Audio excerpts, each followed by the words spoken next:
जय हिंद दोस्तों, स्वागत करता हूं आपके अपने YouTube चैनल अपना टारगेट गवर्नमेंट जॉब में चैनल को नहीं किया है सब्सक्राइब तो कर लीजिए सब्सक्राइब और बेल आइकन के बटन को दबा लीजिए ताकि आपको हर न्यू नोटिफिकेशन आसानी से मिल सके। फिलहाल हम बात करें जो हरियाणा में टीजीटी की वैकेंसी आई है, आपका पीजीटी की पोस्ट ग्रेजुएट टीचर। तो यहाँ पे 4476 पोस्ट है। यहाँ पे आपको जो अप्लाई ऑल इंडिया वाले अप्लाई कर सकते हैं। एज लिमिट की बात करें तो 18 से 42 साल है। वहीं SC ST के लिए 5 साल, OBC के लिए 3 साल की छूट दी गई है। वहीं आपका सिलेक्शन प्रोसेस होगा written exam, interview, document verification, medical exam. वहीं जनरल OBC अदर स्टेट के लिए आपका 1000 रुपये फीस है।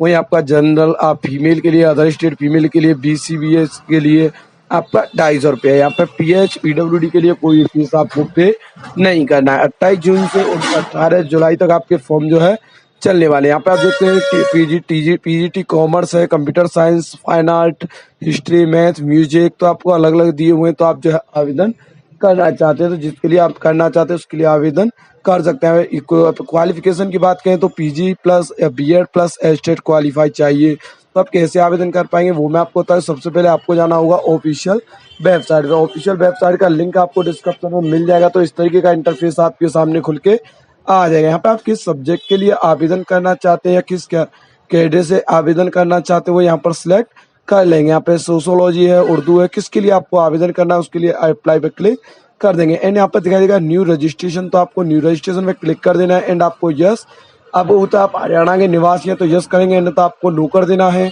तब उधर आपके पास आधार कार्ड है तो यस करेंगे, अन्यथा आपको नो कर देना है। उसका पूछता आपका आधार नंबर, तो आपको आधार नंबर डाल देना है। पूछता आपका आधार कार्ड में नाम क्या है तो वो आपको डालना होगा। डालने के बाद आपको नीचे दिखाई देगा सबमिट, तो आपको सबमिट कर देना है। और जैसे आप सबमिट बटन पे क्लिक करेंगे तो थोड़ी देर में क्या है आपका आधार ऑथराइज होकर आ जाएगा। उसका पूछता है मोबाइल नंबर, तो मोबाइल नंबर आपका यूजर नेम होगा। एंड यहाँ पर पूछता है इंटर योर 10th नेम, तो आपकी 10th की मार्कशीट में नाम क्या है वो आपको डालना होगा। उसका पूछता है आपका आधार नंबर, तो यहाँ पे आपको आधार नंबर डाल देना है। पूछता है आपने कभी नाम तो नहीं चेंज किया है तो आपको यहाँ पर नो कर देना। अगर आपने चेंज किया है तो यस कर सकते हैं। उसका पूछता है जेंडर मेल है तो मेल, फीमेल है तो फीमेल।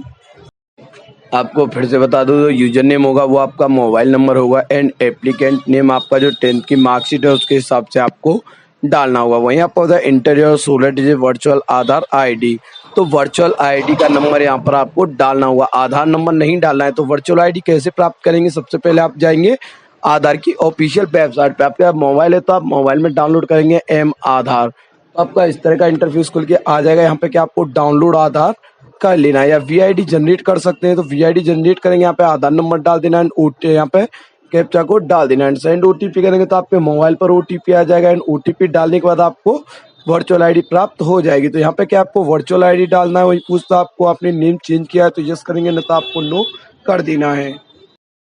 एंड यहाँ पर आपको दिखाएगा जेंडर मेल है तो मेल, फीमेल है तो फीमेल। वहीं आपको कैटेगरी सिलेक्ट कर लेना है, किस कैटेगरी से आवेदन करना चाहते हैं। नीचे आपको डेट ऑफ बर्थ दिखाई देगा तो आपको डेट ऑफ बर्थ डाल देना है। ईमेल ID आपको डालना होगा। उसका कैप्चा कोड डाल देना है। डालने के बाद आपको कंटिन्यू पे क्लिक कर देना। तो यहाँ पे सारी डिटेल के बाद चेक कर लेंगे। इसके बाद आप कोई भी चेंजेस नहीं कर पाएंगे क्योंकि आपका रजिस्ट्रेशन है, तो आपको रजिस्ट्रेशन क्या है सही से करना होगा। उसके बाद क्या आपका OTP आ गया होगा आपके मोबाइल और ईमेल पर, OTP डाल देना है। OTP वेरीफाई करने के बाद सबमिट कर देना। अगर OTP नहीं आया तो आपको recent mobile OTP and recent email OTP कर देना है। तो थोड़ी देर वेट कर लेंगे, OTP आपका आ जाएगा। OTP आपको डालने के बाद सबमिट बटन पे क्लिक कर देना है। और जैसे आप सबमिट बटन पे क्लिक करेंगे उसके बाद क्या है आपको लॉगिन पेज खोल लेना है। लॉगिन पेज में आपका पूछता है mobile number and captcha code, तो उसके बाद क्या है आपको सबमिट बटन पे क्लिक कर देना है। एंड सबमिट पे क्लिक करेंगे एंड सेंड OTP हो जाएगा। तो आपका जो मोबाइल नंबर आपने रजिस्टर्ड किया है, आपने जिससे लॉगिन किया था, उस पर आपका OTP आ जाएगा। तो थोड़ी देर क्या है यहाँ पे वेट कर लेना है। OTP आ जाएगा। यहाँ पे आपको जो OTP दिखाई दे रहा है वो आपको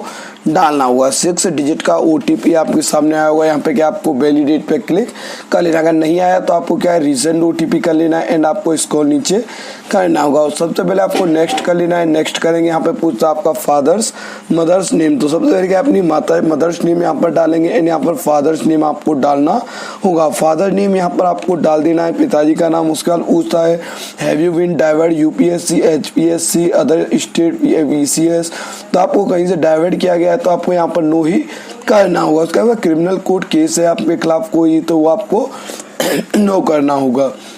उसके बाद are you employ of government Haryana, तो आप गवर्नमेंट एम्प्लॉय है तो यस करेंगे, न तो आपको नो कर देना। वही आपका आता है एड्रेस डिटेल, तो आपको क्या है सबसे पहले हाउस नंबर क्या है, गली नंबर क्या है वो आपको डालना हो, कौन सा गांव है एवं पोस्ट ऑफिस कहाँ पर है वो आपको डालना होगा। डालने के बाद आपको नीचे दिखाई देगा पिन कोड, तो जो आपके एरिया का पिन कोड है वो आपको डाल देना है। किस राज्य से आप बिलोंग करते हैं तो वो यहाँ पर आपको सिलेक्ट कर लेना है, किस डिस्ट्रिक्ट से बिलोंग करते हैं वो आपको डालना होगा। एंड आपको यहाँ पर पूछता है विलेज कौन सा है, तो आपको विलेज डाल सकते हैं, तहसील कौन सी है वो आपको डालनी होगी। उसका पूछता है permanent and present address same है तो सेम कर देंगे, अलग अलग है तो आपको अलग अलग भी डाल देना है, यहाँ पर टिक नहीं करना है। तो उसका नीचे आपको दिखाई देगा बैंक डिटेल, तो बैंक अकाउंट होल्डर नेम, तो आपको बैंक अकाउंट होल्डर नेम डालना है यहाँ पर। एंड आपको नीचे दिखाई देगा आपका अकाउंट नंबर, तो आपको यहाँ पर क्या आपका जो अकाउंट नंबर है वो आपको डालना होगा।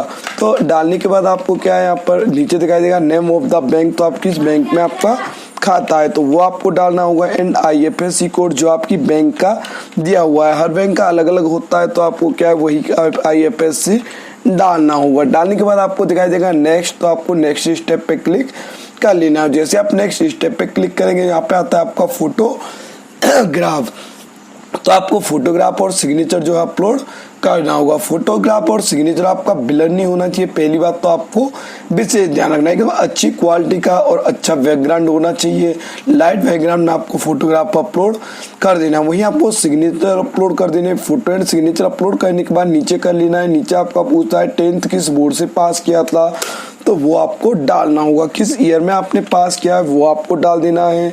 एंड रोल नंबर क्या है वो आपको डालना होगा। ऑप्टेन क्या है आपका, ऑप्टेन डालना होगा। एंड टोटल मार्क्स यहाँ पर डाल देने, परसेंटेज ऑटो कैलकुलेट होके आ जाएगा यहाँ पे कि आपको PDF में आपको 10th की मार्कशीट अपलोड कर देनी है। वहीं आपको पूछता है 12th किस बोर्ड से पास किया है, किस ईयर में आपने पास किया है। उसके बाद रोल नंबर क्या है वो आपको डालना होगा। टोटल मार्क्स एंड ऑप्टेन डालने होंगे तो परसेंटेज ऑटो कैलकुलेट होकर आ जाएगा। तो यहाँ पे क्या आपको विशेष तरीके से आपको फॉर्म जो है फिल करना होगा। फॉर्म फिल करने के बाद यहाँ पे परसेंटेज ऑटो कैलकुलेट होकर आ जाएगा। वही आपको 12th की मार्कशीट PDF में अपलोड करनी होगी। 2 MB से नीचे आपको अपलोड करनी है। उसका होता है हैव यू कंप्लीट ग्रेजुएशन, तो आपने ग्रेजुएशन कंप्लीट कर लिया है तो यस करेंगे, नहीं तो आपको नो कर देना है। उसके बाद आपको क्या है सेव कर देना है।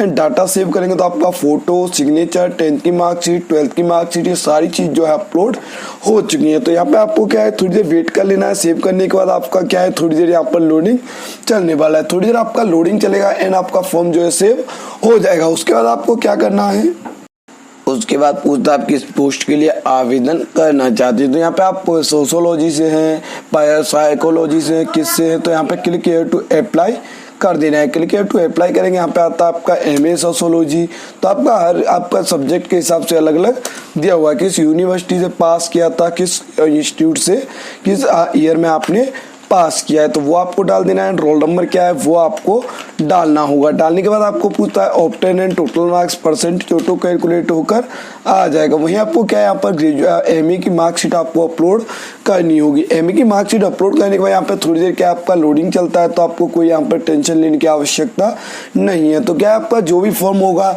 सिर्फ यहीं पे एजुकेशन क्वालिफिकेशन चेंज हो सकती है, बाकी आपका सेम फॉर्मेट रहेगा, सेम हर चीज रहेगी। वहीं आपका होता है B.Ed है तो आपको B.Ed कर लेना है। एंड यहाँ पर क्या आपने किस बोर्ड से पास किया है वो आपको डालना होगा, किस ईयर में आपने पास किया है तो वो आपको डाल देना है। अगर आपको ये याद रहे, आपको यहाँ पर आपका यूनिवर्सिटी नहीं आ रहा है तो आप अदर कर सकते हैं, तो आपको ये नॉर्मली आपको क्या है अदर जो है कर लेना है। रोल नंबर डाल देंगे and obtain and total marks यहाँ पर डाल देने, परसेंटेज ऑटो कैलकुलेट होकर आ जाएगा। वहीं सेम पोजीशन में आपको ग्रेजुएशन B.Ed भी अपलोड करना है। तो आपको यहाँ पे क्वालिफिकेशन साफ साफ दिया हुआ है कि आपको MA है, B.Ed है, क्या क्या इसमें मांगा गया है। तो जो जो इसमें मांगा गया है वो आपके पास होना अति आवश्यक है। तो यहाँ पे आपको आपने MA का चढ़ा दिया है, B.Ed का चढ़ा दिया है। यहाँ पे आपको क्या है मैट्रिक विद हिंदी संस्कृत और 10+2 BA matric with Hindi science of 1 subject. तो आपको क्या है किसी भी आपको एक ईयर में आपका जो है होना, आपको ये सारी चीजें हिंदी और संस्कृत आपका होना चाहिए, मैट्रिक विद हिंदी संस्कृत। तो उसका नीचे आपको करना है, आपको एस्टेट आपने दिया है, एस्टेट दिया है तो आपको यहाँ पर क्लिक कर लेना है। किस ईयर में आपने दिया है वो आपको डालना होगा। डालने के बाद आपका रोल नंबर क्या था वो आपको डाल देना है। एंड आपका ऑप्टेन क्या था तो वो आपको डालना है, टोटल मार्क्स डाल देना है। उसके बाद क्या आपको टेट की मार्कशीट है, एस्टेट है या सीटेट है या आपका एस्टेट और एस्टेट, अगर आपका कोई भी सर्टिफिकेट अवेलेबल है तो आप अपलोड कर देंगे। वहीं नीचे दिखाई देगा आपको ग्रेजुएशन, तो आपको सेम पोजीशन में आपको ग्रेजुएशन भी अपलोड करना होगा। तो आपको क्या है, बिल्कुल सुनिश्चित कर लेना है कि आप कोई भी डाटा गलत तो नहीं भर रहे हैं, तो क्या आप गलत भरेंगे तो आपके लिए प्रॉब्लम हो जाएगा। वहीं आपका पूरा ग्रेजुएशन है, आपने क्या किया है वो आपको डाल देना है, किस इंस्टीट्यूट से पास किया है वो आपको डाल देना है, एंड किस ईयर में पास किया था वो आपको डालना होगा। तो आपको यहाँ पर क्या आपको विशेष तरीके से आपको अपना जो है देख लेना है। तो देखने के बाद आपको रोल नंबर डालना होगा, आपका रोल नंबर क्या आता है, तो आपको रोल नंबर यहाँ पर आपको डालना होगा। तो आपको रोल नंबर डाल देंगे एंड यहाँ पर पूछता है आपका ऑफ्टन एंड टोटल मार्क्स, तो आपका परसेंटेज ऑटो कैलकुलेट होकर आ जाएगा। तो यहाँ पे क्या आपको परसेंट टोटल मार्क्स डाल दिया है। यहाँ पे आपको ग्रेजुएशन फाइनल ईयर की या फिर ऑल सेमेस्टर की भी आप अपलोड कर सकते हैं। आप फाइनल ईयर है तो आपके पास फाइनल ईयर अपलोड कर सकते हैं। अच्छा, किसी के पास बात आती है कि मेरे पास जो है आपका मार्कशीट नहीं है, सिर्फ रिजल्ट है, तो वो क्या करें, तो उनके लिए क्या आपका कॉलेज जाएंगे, वहाँ से अपना रिजल्ट निकलवा के उस पर क्या है कॉलेज की मोहर मरवा के भी आप यहाँ पे अपलोड कर सकते हैं। अगर किसी के पास अवेलेबल नहीं है तो उसी स्थिति में आपको ऐसा करना होगा। अगर आपके पास अवेलेबल है तो आपको कोई प्रॉब्लम नहीं है, नहीं अवेलेबल है तो आप ऐसा कर सकते हैं। तो नॉर्मली आपको ये सारी चीज़ें डिटेल भरने के बाद आपको नीचे दिखाई देगा detail of the other qualification है, तो कोई आप दे सकते हैं, अन्यथा आपको क्या है सेव नेक्स्ट पे क्लिक कर देना है। और जैसे आप नेक्स्ट पे क्लिक करेंगे तो आपका नेक्स्ट ऑप्शन आता है कि आपने पहले कभी अप्लाई किया है, तो आपने क्या है किया है तो यस करेंगे, अन्यथा आपको नो कर देना है। वहीं आपका आ गया एप्लीकेशन फीस पे करने के लिए, तो आपको पे क्लिक कर देना है। यहाँ पर सिर्फ फीस माफ के लिए अगर पहले आपने आवेदन किया था तो आपका एप्लीकेशन फीस जो है माफ हो जाएगा। यहाँ पे पूछता है आप debit card, credit card, net banking, UPI या किसी से अपना पे करना चाहते हो, तो आपको यूपीआई का भी ऑप्शन यहाँ पे अदर बैंक पे क्लिक करेंगे, यहाँ पे यूपीआई का ऑप्शन भी दिया हुआ है। फोन पे, गूगल पे, किसी से भी आप अपना पे कर सकते हैं। पे करने के बाद आपका एप्लीकेशन फॉर्म फाइनल हो जाएगा। आपको प्रिंट सेव कर लेना है ताकि नेक्स्ट टाइम जब भी जरूरत पड़े तो आपको कोई प्रॉब्लम ना हो। तो आशा करता हूँ आपको वीडियो काफी पसंद आएगा और आपके लिए काफी हेल्पफुल रहा होगा। ऐसे हेल्पफुल अपडेट्स के लिए हमारे चैनल को सब्सक्राइब कर ले। Thank you for watching. अपना टारगेट गवर्नमेंट जॉब।